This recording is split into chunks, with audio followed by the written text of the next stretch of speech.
In this project, we looked into the conventional user interface in first-person games and environments. The purpose of the user interface is to convey information about the game to the player in a fast and an understandable manner. There are certain conventions for doing that. Health bars, ammo counters, and minimaps are projected directly on the screen or a heads-up display in a two-dimensional canvas which can separate the player from the game world.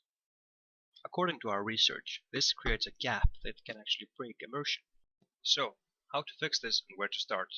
In relation to health representation, most conventional games use health bars to represent the character's status in some way. Therefore, it became the purpose of this project to see if a cross-model method could be developed without using a heads-up display, which would represent health to a similar extent as a conventional health bar. It is our belief that using cross-model methods could positively influence immersion in games, especially when it comes to designing for virtual environments. Through our analysis of recent games that try to answer this question, and by looking into the actual effects blood loss can have on the human body, it was possible to come up with 4 different designs. We then implemented these 4 methods: 2 health representations using auditory features, and 2 representations using visual features. But in order to test them, making a single game environment was not enough.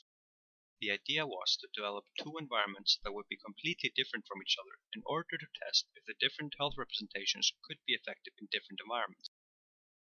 The first game that was created for these test purposes was The Great Escape. In The Great Escape, the player wakes up in a corridor that is slowly filling up with gas.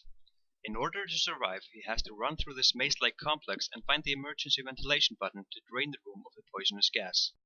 The 2 visual representations that were created were an animated effect mimicking human eyelids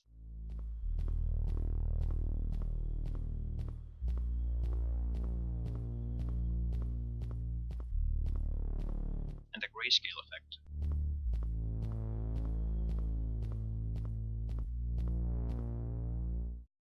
While the auditory representations were created to mimic human breathing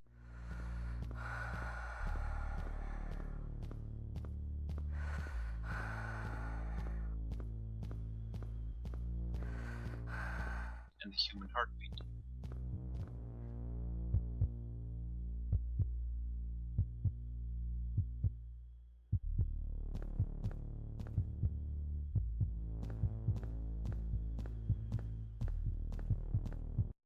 These representations were then tested against each other, which resulted in the visual grayscale method and the auditory breathing method to show the best results, and those were then chosen to be combined.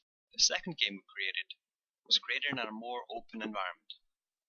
This game we called The Mountain of Lost Socks. In The Mountain of Lost Socks, the player is thrown into an ongoing struggle between dwarves and goblins. Every year, these dwarves and goblins fight in an epic dodgeball tournament in order to win the mining rights for their clan. This is where we tested the combination of the 2 best individual health representations.